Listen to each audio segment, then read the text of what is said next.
अशा काही दिवसांमध्ये ऑनलाईन फ्रॉड होण्याचे प्रमाण खूप वाढलेले आहे. सायबर चोरट्यांकडून वेगवेगळ्या टेक्निक्स वापरल्या जातात ते आणि त्याच्यावरनं कोणीतरी एखादं सावज पकडून त्याला गंडवलं जातं आणि त्याला ऑनलाईन ट्रान्झॅक्शन करण्यावर भर दिला जातोय. न्यूजपेपरमध्ये तुम्ही बऱ्याच अशा गोष्टी वाचत असाल. इथे तुम्ही न्यूज बघू शकता की एवढे सगळे सायबर क्राईम गुन्हे हे न्यूजमध्ये छापून आलेले आहेत आणि याच्यापेक्षा कितीतरी जास्त पटीने सायबर गुन्हे हे रोज घडत आहेत. आता तुम्हाला जर वाटत असेल तर तुम्ही याच्यामध्ये जर फसू नये, तर तुम्हाला हे सायबर गुन्हे कसे होतात याच्याबद्दल तुम्हाला माहिती पाहिजे. आता याबद्दलच मी माझ्यासोबत घडलेले 2 किस्से तुम्हाला सांगणार आहे. एक किस्सा कालच घडला होता, दिनांक 22 सप्टेंबर 2024. सकाळी 8 वाजता मला कॉल आला आणि तो कॉल असा रेकॉर्डेड होता असं मला वाटलं. पहिले नंबर मी बघितला, पण नंतरून मी ज्यावेळी ऐकलं तर त्यावेळी मी त्या नंबरकडे मी लक्ष नाही दिलं आणि तो पर्सनल नंबर होता. असा बँककडनं किंवा मग असा जो ऑटोमॅटिक वेगळा नंबर जो असतो ना, मोठावाला नंबर, तसा नंबर नव्हता. पर्सनल नंबर टाईप जसं 10 डिजिटचा नंबर आहे तो नंबर होता आणि रेकॉर्डेड कॉल सारखं त्याने हे केलं की तुमचं जे पार्सल आहे ते रिजेक्ट झालेलं आहे, तुम्हाला जर अधिक माहिती पाहिजे असेल तर 1 प्रेस करा. त्यानंतर मी 1 प्रेस केलं कारण मी कुठलं पार्सल पाठवलं नव्हतं. त्याच्यानंतर कस्टमर केअर सोबत तो कॉल कनेक्ट झाला आणि तो कस्टमर केअरमध्ये बसलेला जो पुढचा माणूस होता तो इंग्लिशमध्ये बोलायला लागला. तर मी त्याला गोष्टी सांगितल्या की मी असं कुठलं पार्सल पाठवलं नाही. तर नंतर त्याने पार्सलचे डिटेल्स मला सांगितले आणि पार्सलमध्ये खूप अशा काही गोष्टी आहेत ज्याच्यामुळे हे पार्सल रिजेक्ट झालेलं आहे आणि तुम्हाला लगेच सायबर क्राईम मुंबईमध्ये तुम्हाला रिपोर्ट करायचं आहे असं म्हणून त्याने मला त्या पार्सलमध्ये जे डिटेल्स आहेत ते मला सांगितलेत. आता त्या पार्सलमध्ये त्याने मला कुठले डिटेल्स प्रोव्हाइड केलेत तर online claim complaint Mumbai to Taiwan असं तुमचं कुरिअर जात आहे असं त्यांनी सांगितलं. हे कंप्लेंट आणि इलिगल कुरिअर आहे असं त्यांनी कंप्लेंट रेज करायला सांगितली. त्यानंतर department name DLH express Mumbai branch असं हे डिपार्टमेंटचं नाव आहे आणि पार्सलची डेट त्याने 10 सप्टेंबर म्हणजे लेटेस्टमध्ये ज्या गोष्टी झाल्यात असं त्याने मेन्शन केलं. त्यानंतर रिसिव्हरचं त्याने नाव सांगितलेलं एक, ठीक आहे. ते रिसिव्हरचं नाव मी लिहून ठेवलं आणि रिसिव्हरचा त्याने मोबाईल नंबर पण दिला. त्याच्यानंतरून रिसिव्हरचा जो ॲड्रेस होता तर तो ॲड्रेस तैवानमधला होता कारण हे पार्सल मुंबईवरनं तैवानला जात होतं. आता या पार्सलमध्ये त्यांनी कंप्लीट मला डिटेल दिली, ते सगळे मी नोट डाऊन करून घेतलेले. त्यानंतर पार्सलचा नंबर त्यांनी सांगितलेला आणि पार्सलमध्ये कुठल्या गोष्टी आहेत त्या पण त्यांनी सांगितलं. तर त्या पार्सलमध्ये होतं 5 पासपोर्ट, 3 बँक क्रेडिट कार्ड, 200 ग्राम नार्कोटिक्स ड्रग, त्यानंतर 4 kg क्लोथ्स, 1 लॅपटॉप आणि 35,000 इंडियन रुपीज कॅश. हे सगळं आहे पार्सलमध्ये असं त्यांनी सांगितलं. तर मी सजेस्ट केलं सायबर क्राईमला तुम्ही रिपोर्ट करा आणि आम्ही तुमचा कॉल सायबर क्राईमला कनेक्ट करून देतो. तर ऑटोमॅटिक तोच कॉल एका पर्सनला फॉरवर्ड झाला आणि तो समोरचा पर्सन जो होता तो म्हणत होता की मी सायबर क्राईम ब्रँचमधनं मुंबईमधनं एक इन्स्पेक्टर, त्यांनी त्याचं नाव पण सांगितलं. तर मी ते नाव इथे सांगत नाहीये, पण हे नाव खरंच असू शकतं पण तो पर्सन फेक होता. आता त्यानंतर त्या पर्सनने मला सांगितलं की हा आपला ऑडिओ कॉल चालू आहे. त्याने दुसरा नंबर एक शेअर केला आणि त्या नंबरवरती मला व्हॉट्सअपवरती कॉल करायचं सांगितलं. नंतर मी काय केलं, तो नंबर मी कॉल करण्याआधीच त्याचा त्या व्हॉट्सअप नंबरवरनं कॉल आला आणि त्याने व्हिडिओ शेअर करायला सांगितलं आणि व्हिडिओ चालू करायला सांगितलं. मी व्हिडिओ चालू केला आणि त्याने मला काही इन्स्ट्रक्शन दिले की तुम्हाला कंप्लेंट रेज करायची आहे तर तुम्ही एखाद्या अशा रूममध्ये जा जिथे तुम्हाला डिस्टर्ब होणार नाही किंवा तुमच्या बॅकग्राऊंडला कुठला नॉईज नसेल. तर मी अशा एका रूममध्ये गेलो आणि त्यांनी सगळ्यात पहिले सांगितलं की मला व्हिडिओमध्ये दाखवा की तुमचं रूमचं एन्व्हायरमेंट कसं आहे, ठीक आहे. मी रूमचं एन्व्हायरमेंट दाखवलं की इथे कोणी नाही आहे. त्यानंतर म्हणे की तुमची जी केस मी आहे ना मी फाईल करून घेतोय तर त्यासाठी तुमचा व्हिडिओ जो आहे हा रेकॉर्ड होणार आहे. आणि जो पर्सन मला बोलत होता ना तर मी ज्यावेळी कनेक्ट केलं तर तो पोलिसाच्या वेशामध्ये होता. त्याने पोलिसाचे कपडे घातलेले होते, पोलिसाचं जसं करतात, ठीक आहे, कॅप वापरतात तशी कॅप होती आणि मागच्या साईडला तो महाराष्ट्र पोलिसांचा जो लोगो आहे तो पण लावलेला होता. आता याच्यावरनं कसं आपल्याला हे असं बघितलं तर वाटतं हे जेन्युइन पर्सन आहे. तर मी म्हटलं ठीक आहे, मी ऑनलाईन कंप्लेंट करायला तयार आहे कारण मी असं कुठलं कुरिअर पाठवलं नाही आणि हे असं जर काही होत असेल तर तुम्ही ही कंप्लेंट रेज करायलाच पाहिजे. पण कंप्लेंट कुठं रेज करायची हे तुम्हाला माहित पाहिजे. पण आता मी यांचा जो फ्लो चालू होता त्या फ्लोमधूनच गेलो. त्यानंतर त्याने मला वेगवेगळे प्रश्न विचारायला लागले. म्हणजे ऑनलाईन कंप्लेंट रेज करायची आहे तर तुम्ही कुठे राहता, त्याचा ॲड्रेस सांगा, तुमचं पूर्ण नाव सांगा. मी सगळ्या गोष्टी प्रोव्हाइड केलेल्या आणि त्याच्यानंतरून तो म्हणे की मला तुमचे ना डिटेल्स हे करण्यासाठी मी एका कुठेतरी त्यांची सिस्टमचं नाव सांगितलं, त्या सिस्टमला मी कॉल करतो. त्याने माझ्यासमोरून तो कॉल केला आणि त्या सिस्टम सोबत जे बोलत होते ना तर तो मला क्लिअर आवाज येत होता. त्याने माझं नाव सांगितलं आणि मोबाईल नंबर मी ऑलरेडी शेअर केला होता तर तो मोबाईल नंबर सांगितला. तर त्यांनी त्याच्यावरनं असे डिटेल मला सांगितले. त्या समोरच्या पर्सनने त्या इन्स्पेक्टरला असं दाखवलं की या पर्सनच्या नावाने बँकेमध्ये 24 अकाउंट्स आहेत आणि याच्यामध्ये खूप इलिगल ट्रान्झॅक्शन होत आहे. तर त्यानंतर तो इन्स्पेक्टरचा पहिला जो माझ्यासोबत बोलायचा टोन होता तो असा खूप खालच्या आवाजात होता. त्याच्यानंतर त्याचा खूप आवाज वाढला की तुम्ही हे गोष्टी मला लपवताय, तुम्ही खूप सारा फ्रॉड करताय, अँटी मनी लॉन्ड्रिंगच्या आतमध्ये तुमचं हे सगळी केस येते आणि तुमच्यावरती ना एक अटक वॉरंट पण तुमचं जारी झालेलं आहे, तुम्हाला कुठल्याही क्षणी अटक होऊ शकते आणि तुम्ही जिथे पण असाल ना तिथून तुम्हाला तुमच्या घरच्यांना लगेच अरेस्ट वॉरंट म्हणजे लगेच उचललं जाईल, असं तो घाबरायचा त्याने प्रयत्न केला. तर मी म्हटलं सर मी काही केलेलं नाही आहे आणि मी जेन्युइन आहे, मला सगळ्या माहिती आहे गोष्टी. तर तो म्हणजे तुमचे 24 बँकेत अकाउंट मला माझ्या समोर दिसतात ते सध्या, की तुमच्या या बँकेमध्ये अकाउंट आहे आणि किती ट्रान्झॅक्शन झाले हे पण माझ्याकडे सगळे डिटेल आहे. तर म्हटलं तुम्ही व्हेरीफाय करू शकता. तर त्याने मला विचारलं की तुम्ही किती बँक अकाउंट वापरता. तर त्यावेळी सांगितलं माझ्याकडे 4 बँक माझे अकाउंट आहे. 2 बँक हे खूप जवळपास 7-8 वर्ष झाले ते मी वापरत नाही आणि 2 बँक मी करंटली यूज करतो. तर ही माझ्याकडनं चुकी झाली की मी 2 बँकेची ना फक्त बँकेचे नाव मी त्यांना सांगितले, बाकीची डिटेल मी प्रोव्हाइड नाही केले, पण त्याला ती डिटेल माझ्याकडनं ती मिळाली. त्यानंतर नेक्स्ट त्याने असं सांगितलं की तुमचा हा जो कॉल आहे हा रेकॉर्ड होणार आहे. त्याच्यानंतर मला ही ऑनलाईन कंप्लेंट जी आहे तर त्याच्यावरती तुमचं सगळं पोलीस मोठ्या भाषेत बोलतात तो तशा भाषेत मला बोलायला लागला आणि प्रेशराईज करायचा प्रयत्न केला. आणि त्यांनी अगोदरच मला सांगितलं की हे जोपर्यंत जे पण चालेल तुम्ही ज्या बंदिस्त रूममध्ये तिथेच थांबा, त्यानंतर कुणी आलं त्यांना सांगायचं नाही की असा असा कॉल चालू आहे. म्हणजे बाहेरची चॅनल डायरेक्ट पूर्ण कट डाऊन केलेले, प्रेशराईज करायचा प्रयत्न केला. आता त्याने सांगितलं की तुमच्या विरुद्ध जे अरेस्ट वॉरंट आहे तर ते मी त्यांना म्हटलं दाखवतो म्हणून मी शेअर करतो. तर त्याने जे अरेस्ट वॉरंट शेअर केलं ते मी तुम्हाला दाखवतो. तर हे असं अरेस्ट वॉरंट होतं, डायरेक्टर ऑफ इन्फोर्समेंट, ठीक आहे, असिस्टंट डायरेक्टर, ठीक आहे. यानंतर मला खाली तिथे माझं नाव लिहिलेलं आहे. त्यानंतर माझा आधार नंबर, आता मी आधार कार्ड पण त्यांना जे ऑनलाईन रिपोर्ट करायचं होतं ना त्याने आधार कार्ड शेअर करायला लावलं होतं. तुम्ही म्हटलं ऑनलाईन कंप्लेंट देतात ते आधार कार्ड लागत असेल, तर त्यामुळे ते चुकीने माझ्याकडून ते शेअर झालेलं. तर आधार कार्डचं त्याने नंबर इथे मेन्शन केलेला. त्याच्यानंतरून ही suspected assigning the case number त्याने मेन्शन केलेली. त्यानंतर माझ्या विरुद्ध जी कंप्लेंट होती ती अशी सांगितली की 6.8 मिलियन रुपीज फ्रॉम मोहम्मद इस्लाम नवाब मलिक यांच्याकडनं हे इलिगल ट्रान्झॅक्शन तुम्ही घेतलेलं आहे, अशी ही कंप्लेंट आहे. आणि तुमच्या बँकमध्ये तो असं मला सांगत होता की तुम्ही 20% हे काहीतरी त्याच्याकडनं कमिशन घेत आहेत आणि तुमच्या बँकेमधनं हे सगळे ट्रान्झॅक्शन तुम्ही करून घेताय, हा हे तुमच्यावर FIR आहे. आणि त्यानंतर खाली तुम्हाला सांगितलं की तुम्हाला अरेस्ट होणार आहे. आणि हे सगळे रिपोर्ट वाचल्यानंतर मी इथे बघितलं की हे सगळं कधी झालंय, कालच्या डेटला, आणि याची इथे डेटेड जी मेन्शन आहे 22/9. तर मला इथे डाऊट आला की ही 22/9लाच ही केस रिपोर्ट म्हणजे तो मला सांगतोय अरेस्ट वॉरंट तर अगोदर असायला पाहिजे होतं, राईट. इथे खाली पण आहे ना त्यांनी म्हणजे जसं असं जेन्युइन असं वाटतंय कारण इथे स्टॅम्प वगैरे आहे, पण हे सगळं गोष्टी बनवलेल्या आहेत या, ठीक आहे. इथे पण डेट त्यांनी जे मेन्शन केली 20 डे ऑफ सप्टेंबर, ठीक आहे. आणि या सगळ्या गोष्टी, तर त्यामुळे नंतर मग मी त्याचं क्रॉस व्हेरिफिकेशन केलं की म्हटलं मला ऑनलाईन कंप्लेंट तुम्ही जी आहे ना तुम्ही या, म्हटलं मी तुमचं हे जे ऑफिस आहे ना त्याला मी व्हिजिट करतो, मुंबईचं जे ऑफिस आहे तुमचं क्राईम ब्रँचचं, मी तिथे येऊन व्हिजिट करतो. तर तो म्हणे आताच्या आता 1 तासात यायचं. तर त्याला मी अगोदर सांगितलं होतं की मी या सिटीमध्ये राहतो, तिथनं मुंबईला यायला 9-10 तास लागतील. तर तुम्ही असं कसं म्हणताय की तुम्ही 1 तासामध्ये मुंबईत या, मुंबईच्या एका टोकापासून दुसऱ्या टोकात जायला पण 1 तास लागतो, तर तुम्ही मुंबईत राहत नाही का, हा प्रश्न मी त्याला केला. तर तो जरासा गडबडला तो, कारण आमचं जे डिस्कशन चालू होतं हे सगळं हिंदीमध्ये चालू होतं, तो हिंदीमध्ये बोलत होता हा इन्स्पेक्टर, आणि पहिला जो कस्टमर केअरचा कॉल झाला तो इंग्लिशमध्ये बोलत होता. आता हे हिंदीमध्ये ना तो गडबडला, नाही म्हणे तुम्हाला आताच यावं लागेल. त्याच्यानंतरून त्याने मला ना आता आधार कार्ड मी शेअर केलं होतं, त्याने तुमचे बँक डिटेल मला शेअर करायला सांगितले की तुमच्या बँकेमध्ये ना मला हे व्हेरीफाय करायचं आहे की तुमच्या बँकेमध्ये खरंच ट्रान्झॅक्शन झाले की नाही, तर त्याचे मला ट्रान्झॅक्शनचे स्क्रीनशॉट पाठवा. तर मी त्याच्यावर भडकलो, म्हटलं तुम्ही आत्ताच मला म्हणाले की माझे सगळे जे 24 बँकेमध्ये अकाउंट आहे ते सगळं तुम्हाला तुमच्या समोर आहे तुमच्या, आता हे तुम्ही तिथेच बघून घ्या ना, मला कशाला विचारताय. आणि तुमच्या विरुद्ध आहे ना मीच FIR करतो म्हटलं. कुठल्या क्राईम ब्रँचमधून मला फोन येतोय ना, मुंबई क्राईम ब्रँचला मी आताच रिपोर्ट करतो. आणि माझं जे इथे लोकलला मी ज्या सिटीमध्ये राहतो तिथे पण मी डायरेक्ट FIR टाकतो, तिथे तुम्ही या म्हटलं, तुमचे डिटेल मला द्या. तर असं बोलल्यानंतर त्या पर्सनने तो कॉल कट केला. आता ही फ्रॉडची केस आहे, अशा बऱ्याच गोष्टी तुमच्या सोबतही होऊ शकतात, तर तुम्ही प्रेशराईज होऊ नका. सगळ्यात पहिले त्यांनी कसं केलं की मला सांगितलं होतं की एका रूममध्ये या, त्यांनी बाहेरचे चॅनल सगळे कट डाऊन केलेले की तुम्ही बाहेर, तुम्हाला विचार करायला वेळ भेटणार नाही. आता हा जो कॉल चालला हा अर्धा तास कॉल चालला, त्यानंतर माझा व्हिडिओ ऑन होता, त्याचा व्हिडिओ ऑन होता. त्याने थोड्या वेळाने व्हिडिओ ऑफ केला आणि त्याने असं मला सांगितलं होतं की बाकीचे पण जे त्यांचे DCP वगैरे आणखीन काहीतरी डिसिग्नेशन सांगितले की हे डिसिग्नेशन पण तुम्ही माझ्या शेजारी बसले, ते तुम्हाला ऑब्झर्व करतात आहे, तर त्यामुळे मी माझा व्हिडिओ ऑफ करतोय. आणि ते मला ऑब्झर्व करत होते की याचे रिॲक्शन्स कसे आहेत, काय आहे, ठीक आहे. कारण हे जे फर्स्ट वेळी जे सांगितले 24 बँकेत अकाउंट आहे, मी डोक्याला हात लावलं. मी म्हटलं असं कसं होऊ शकतं.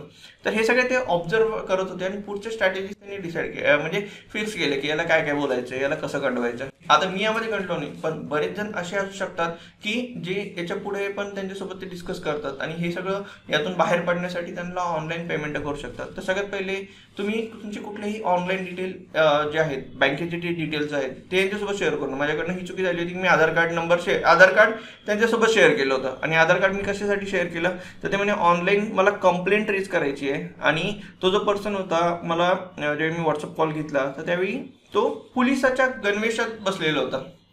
पूर्ण महाराष्ट्र पोलीस जसा ड्रेस घालतात तशा गणवेशात तो बसलेला होता. तर त्यामुळे मी आधार कार्ड शेअर केलं. पण हे ज्यावेळी कॉल कट झाला ना, सगळ्यात पहिले मी माझं आधार कार्ड डिलीट केलं. त्याचा जो चॅटचा स्नॅपशॉट होता तो स्नॅपशॉट घेऊन ठेवलेला. त्यांचे मला ज्या पहिल्या कॉल नंबरवरनं कॉल आला होता कस्टमर केअरचा तो नंबर, आणि हा जो इन्स्पेक्टर म्हणून त्यांनी दाखवलेलं त्याचा नंबर, तो लगेच करून घेतलेला. आता ही झाली एक केस माझ्यासोबतची. आता दुसरी एक केस झाली होती 2011ला. तर 2011ला मी जस्ट इंजिनिअरिंगमध्ये पासआउट झालो होतो आणि त्यावेळी मला बाहेरचं असं एवढं काही माहिती नव्हतं. तर त्यावेळी असं आलं की तुम्हाला एक लॉटरी लागलेली आहे, तुम्ही बेस्ट स्टुडंट म्हणून काहीतरी गव्हर्नमेंटची स्कीम आहे आणि त्यामध्ये तुमचं सिलेक्शन झालेलं आहे. तर तुम्हाला गव्हर्नमेंटकडनं 10 लाख रुपये हे मिळणार आहेत. आणि मग मी बराच खुश झालो आणि मी लगेच कसं ते मन में लड्डू फुटासारखं की तुम्हाला मग वेगवेगळ्या तुम्ही प्लॅनिंग करायला लागतात की एवढे सगळे पैसे येणार आहे, याचं कुठं कसं फायनान्शियल मॅनेजमेंट करायचं, कुठं खर्च करायचे, असं मी विचार करायला लागलो. आणि नंतर मग थोड्या वेळाने परत त्याच नंबरवरनं कॉल आला. आता हे पैसे तुमच्या अकाउंटमध्ये ट्रान्सफर करण्यासाठी काहीतरी बँकेमध्ये ना तुम्हाला एवढे पैसे भरावे लागतात. तुम्ही म्हटलं मी भरतो पैसे. तर त्याने मला ते बँकेचे डिटेल पाठवले. आता बँकेचे जे डिटेल पाठवले होते त्याने सांगितलं की गव्हर्नमेंटची स्कीम आहे आणि बँकेचे जे डिटेल पाठवले ज्याच्यावर मला त्याने पैसे पाठवले ते पर्सनल डिटेल होते. ते मला त्याचा डाऊट आला की हे पर्सनल डिटेलवरती गव्हर्नमेंट पर्सनल डिटेलवरती कोणाच्या पर्सनल अकाउंटवरती पैसे कशाला पाठवायचे सांगायला. तर या छोट्या गोष्टी असतात त्याच्यावरनं तुम्ही लगेच हे जे ऑनलाईन फ्रॉड चालतात हे तुम्ही कॅच करू शकता. याला बळी पडू नका. आता असे बरेच फ्रॉड झालेले आहेत जे पेपरमध्ये पण आलेत. मी तुम्हाला ते एक वाचून दाखवतो आणि याच्याबद्दल फक्त माहिती असू द्या, कारण भविष्यामध्ये ह्या गोष्टी तुमच्यासोबतही घडू शकतात, तुमच्या मित्रांसोबतही घडू शकतात किंवा तुमच्या घरच्यांसोबतही घडू शकतात. त्याच्यामुळे या सगळ्यांना हे ऑनलाईन फ्रॉड कसे होतात याच्याबद्दल तुम्ही माहिती द्या. आता पुण्यामध्ये झालेल्या काही गोष्टींबद्दल मी तुम्हाला सांगणार आहे. आता तुम्ही खाली बघू शकता, सायबर चोरट्याकडून वाघोली तिघांची 14 लाखाची फसवणुकीसह IT ॲक्टनुसार गुन्हा दाखल. वाघोली टाइम्स मधली न्यूज आहे. सायबर चोरट्याकडून फसवणुकीचे सत्र सुरू आहे. शेअर मार्केट, रेटिंग देऊन पैसे कमवणे, कुरिअरमध्ये अंमली पदार्थ आणणे असे सांगून सायबर चोरटे असं अधिक फसवणूक करत आहे. आता हे कुरिअरमध्ये अंमली पदार्थ आणले, आता हे याच्याबद्दल त्यांनी मला अडकवण्याचा प्रयत्न केला होता. आता चोरट्यांनी 3 जणांची तब्बल 14,18,000 रुपयाची फसवणूक केली. रेटिंगच्या बहाण्याने फसवणूक. ऑनलाईन रेटिंगच्या बदल्यात नफा म्हणून देण्याच्या आमिषाने एकाची 6,22,895 रुपयाची फसवणूक करण्यात आली आहे. या प्रकरणी वाघोलीत राहणाऱ्या 32 वर्षीय तरुणाने लोणीकंद पोलीस ठाण्यात फिर्याद नोंदवली आहे. सायबर चोरट्यांनी फिर्यादी यांना ऑनलाईन शॉपिंग रेटिंग केल्यास चांगला मोबदला देण्यात येईल असे सांगितले. तसेच शेअर ट्रेडिंग किंवा गुंतवणूक केल्यास चांगला नफा देण्याच्या बहाणे फसवणूक केल्याच्या तक्रारी नमूद करण्यात आल्या आहे. 100% नफा देतो सांगून फसवणूक. स्टॉक ट्रेडिंगमध्ये 100% नफा मिळवून देण्याच्या आमिषाने एकाची 5 लाख रुपयाची फसवणूक करण्यात आली. या प्रकरणी वाघोलीत राहणाऱ्या 34 वर्षीय व्यक्तीने लोणीकंद पोलीस स्टेशनमध्ये तक्रार दाखल केली आहे. सायबर चोरट्यांनी फिर्यादी यांना संपर्क करून कंपनीचे प्रतिनिधी असल्याचे सांगून स्टॉकमध्ये गुंतवणूक केल्यास 100% नफा मिळवून देण्याच्या आमिषाने फसवणूक केल्याचे तक्रारीत नमूद केले. लोणीकंद पोलीस स्टेशन पुढचा तपास करीत आहे. अनधिकृत ट्रान्झॅक्शन करून फसवणूक. क्रेडिट कार्डवरून अनधिकृत ट्रान्झॅक्शन करून एका तरुणाची 2,96,397 रुपयाची फसवणूक करण्यात आली. या प्रकरणी वाघोलीत राहणाऱ्या 27 वर्षीय तरुणाने लोणीकंद पोलीस स्टेशनमध्ये फिर्याद नोंदवली आहे. तर इथे तुम्ही बघू शकता की हे क्राईम. नेक्स्ट आहे शेअर मार्केटमध्ये नफा मिळवून देण्याच्या आमिषाने वाघोलीत महिलेची 49 लाख रुपयाची फसवणूक. यामध्ये शेअर मार्केटमधून चांगला नफा मिळवून देण्याच्या आमिषाने महिलेची 49,36,913 रुपयाची फसवणूक करण्यात आली. या प्रकरणी वाघोलीत राहणाऱ्या 36 वर्षीय महिलेने लोणीकंद पोलीस स्टेशनमध्ये फिर्याद दाखल केली आहे. त्यानुसार सायबर चोरट्याविरुद्ध फसवणूक IT ॲक्टनुसार गुन्हा दाखल करण्यात आला आहे. सायबर चोरट्यांनी फिर्यादी यांना संपर्क करून वेगवेगळ्या लिंकवरून खाते तयार करायला लावले. शेअर मार्केटमध्ये चांगला फायदा होईल असे सांगून गुंतवणूक करायला लावली. फिर्यादी यांचा विश्वास संपादन करण्यासाठी काही रक्कम त्याच्या खात्यात पाठवली. हे फक्त की तुम्हाला फक्त पहिले आम्ही दाखवलं जातं की हे खरंच तुमच्या अकाउंटमध्ये ना तुम्ही जर अशी इन्व्हेस्टमेंट केली तर तुम्हाला पैसे मिळतात, आणि ज्यावेळी तुम्ही आणखी मोठी इन्व्हेस्टमेंट करता तर त्यावेळी हे सगळे लोक गायब होतात, त्यांचे नंबर अनरिचेबल राहतील. आता हे नंबर जरी आपण पोलिसांना दिले तर हे नंबर कुणाच्या तरी दुसऱ्याच्या नावावर रजिस्टर असतात आणि हे गेलेले पैसे येण्याचे चान्सेस फार कमी असतात. पण तुम्ही हे सगळे इश्यूज जे आहेत तुमच्यासोबत घडलेले हे सगळे रिपोर्ट. आता नेक्स्ट आहे पैशाचा आमिष. सीआरपीएफ जवानाला गंडवले. शेअर बाजाराच्या नावाखाली 31.11 लाखाची फसवणूक. 4 राज्यात ट्रान्सफर झाली. फिर्यादी जवानांनी सायबर गुन्ह्याविरुद्ध विश्वास ठेवून स्वतःच्या बँक खात्यातून वर्ग केलेली रक्कम राजस्थान, पश्चिम बंगाल, मुंबई, महाराष्ट्र व दिल्ली या 4 राज्यात वेगवेगळ्या खात्यात गेल्याची माहिती तपासात समोर आली आहे. सायबर पोलीस ठाण्याचे वरिष्ठ पोलीस निरीक्षक, ठीक आहे, तर त्यांनी सांगितले की सायबर गुन्हेगाराच्या आमिषाला कुणीही बळी पडू नये असे त्यांनी आवाहन केले आहे. आता ही न्यूज आहे सोलापूर साईडची. शेअर ट्रेडिंगमध्ये झटपट पैसे कमवण्याचे आमिष दाखवून सायबर गुन्हेगारांनी सोलापुरात एका राखीव पोलीस बलातील SRPF जवानाला तब्बल 31,11,100 रुपयांनी फसवल्याचा प्रकार समोर आला आहे. या प्रकरणी सोलापूर शहर सायबर पोलीस गुन्हा दाखल झाला आहे. फिर्यादी जवान घरी असताना फेसबुकवर त्याला एक लिंक पाहायला मिळाली. त्यावर त्यांनी क्लिक केले असता समोरील अनोळखी व्यक्तीने त्या जवानाला त्याच्या व्हॉट्सअप ग्रुपमध्ये सहभागी करून घेतले. त्यानंतर शेअर ट्रेडिंगमध्ये परतावा कसा मिळेल याची माहिती देण्यात आली. त्यानुसार सुरुवातीला त्या जवानाने स्वतःकडील 2.5 लाख रुपये त्यात गुंतवले. त्यावेळी ऑनलाईनमध्ये त्याला मिळालेला जादा परतावा देखील दिसू लागला. आणखीन रक्कम गुंतवल्यास काही दिवसात चांगला परतावा मिळेल म्हणून त्या जवानाने नातेवाईकांकडून उसने पैसे घेतले, घरातील दागिन्यावर पैसे घेतले आणि त्यात गुंतवले. शेवटी एका महिन्यात गुंतवलेली मुद्दल व परतावा मिळावा म्हणून त्यांनी मागणी केली. त्यावेळी तुम्ही 1 हप्ता वेळेत भरला नसल्याने तुम्हाला 8 लाख रुपयाचा दंड झाला असून तो भरल्यानंतर तुम्हाला संपूर्ण रक्कम मिळेल असे सांगण्यात आले. म्हणजे इथे बघा ते मिळत नव्हते आणि शेवटी 8 लाख रुपयाचं त्यांनी आणखीन दाखवलं की दंड तो भरावा लागेल. आता त्यावेळी पण त्या सीआरपीएफ जवानांनी ते पण पैसे भरले आणि मात्र शेवटी मुद्दल न व्याज परतावा हाती लागला. हा फसवणुकीचा प्रकार केवळ एका महिन्यातच ही एवढी मोठी फसवणूक. म्हणजे आता त्याला हे एवढे पैसे कमवायला किती दिवस, किती वर्ष, किती कष्ट करावे लागले असतील. आणि ही जो सायबर क्राईम झालेला आहे हा एका महिन्यातच त्याची सगळी जमा केलेले सगळे पैसे सगळे बँकमधनं गायब झाले. आता हे ऑटोमॅटिक गायब होतात का? नाही. तर याच्यासाठी आपण प्रिकॉशन्स काय घेतले पाहिजे तर ते आपण बघा. बिवेअर of the fake arrest. Verify the caller's identity by asking their name, badge number and agency they claim to represent. आता ज्यावेळी तुम्हाला असे कॉल येतात तर त्यावेळी त्यांची कॉलरची आयडेंटिटी बघा. ज्याला मला पण कॉल आला तर तो फोन नंबर होता. ज्यावेळी कंपनीकडनं वगैरे कॉल येतात ना तर त्यांचे कंपनीचे नंबर्स वेगळे असतात किंवा नंबरचा जो फॉर्मॅट असतो तो वेगळा असतो. तर त्यांची आयडेंटिटी तुम्ही व्हेरीफाय करा. त्यानंतर एखादा पोलीस असेल त्याचा बॅज नंबर तुम्ही विचारा, एजन्सी विचारा की कुठली एजन्सी आहे. त्यानंतर हे फ्रॉडस्टर्स काय करतात, usually use intimidation tactics to pressurize victim into compliances. Stay calm and don't rush into making any payments. जसं त्याने मला केलं की तुम्ही एखाद्या रूममध्ये या, त्यानंतर कुणाशी कॉन्टॅक्ट करू नका. नंतर कुणी जर तुम्हाला विचारलं की तुम्ही कोणाशी बोलताय, तुम्ही कोणाला सांगायचं नाही. त्यानंतर ही जी इन्फॉर्मेशन जी आहे किंवा मग माझं जे रेकॉर्डिंग ते करत आहे ही इन्फॉर्मेशन तुम्ही कोणासोबतही शेअर करू शकत नाही जोपर्यंत ही इन्व्हेस्टिगेशन कंप्लीट करत नाही. त्याने असं मला सांगितलं. तर अशा बऱ्याच गोष्टी ते तुम्हाला बोलतील आणि ज्याने ते करून तुम्हाला थोडंसं प्रेशराईज करतील आणि पेमेंट करायला लावतील. अशा वेळी शांत राहा आणि कुठलाही पेमेंट करू नका. If the caller claim there is a warrant for your arrest, contact police or relevant authorities directly to confirm. तुमच्या विरुद्ध जर असं अरेस्ट वॉरंट असेल तर तुम्ही काय करायचं की तुमचं जे रिलिव्हंट जवळचं पोलीस स्टेशन आहे तिथे तुम्ही जा, तिथे कन्फर्म करून घ्या. Avoid giving out personal or financial information over the phone unless the caller's identity it legitimacy. कॉलरची आयडेंटिटी जोपर्यंत व्हेरीफाय होत नाही तोपर्यंत त्याला फायनान्शियल किंवा म्हणजे पर्सनल डिटेल कुठलेही शेअर करू नका. आधार कार्डही शेअर करू नका. मी आधार कार्ड शेअर केलं होतं पण ती माझ्याकडनं चुकी झाली होती. कारण बऱ्याच वेळा हे कसं फर्स्ट टाइम माझ्यासोबत हे असं घडलेलं आणि समोरचा जो पर्सन होता तो कम्प्लीट पोलिसाच्या कन्व्हिन्स होता. त्यामुळे मला त्यावर विश्वास बसला की हा पोलिसच आहे. पण जो वे ऑफ चॅनल यूज केला होता व्हॉट्सअपवरती व्हिडिओ कॉल, त्याच्यानंतरून डायरेक्ट पर्सनल नंबरवरनं कॉल, तर हे सगळं चुकीचं होतं. याच्यावरनं तुम्ही डिटेक्ट करू शकता की हे फ्रॉडस्टर्स आहे की नाही. Law enforcement agency don't demand immediate payment over the phone to avoid arrest. की तुमचं अरेस्ट अवॉइड करण्यासाठी तुम्हाला ते फोनवरनं पैशाची डिमांड नाही करू शकत किंवा तुमच्या बँकबद्दल डिटेल्स नाही विचारू शकत फोनवरती. Law enforcement agency will not ask any sensitive information like your credit card, bank account details over phone, की ह्या एजन्सी ज्या असतात ते तुमचे क्रेडिट कार्डची डिटेल, बँक अकाउंटची डिटेल हे फोनवरती नाही विचारू शकत. त्यानंतर ॲडव्हायझरी बाय, आता हे जे आहेत ना, हे सायबर क्राईमची वेबसाईट दिलेली आहे cybercrime.gov.in. इथे तुम्ही रिपोर्ट करू शकता किंवा सायबर क्राईमचा हेल्पलाईन नंबर जो आहे 1930 याच्यावरती तुम्ही कॉल करू शकता किंवा तुमचं नियरेस्ट जे पोलीस स्टेशन आहे तिथे तुम्ही व्हिजिट करा आणि जे घडलेली गोष्ट आहे ही रिपोर्ट करा.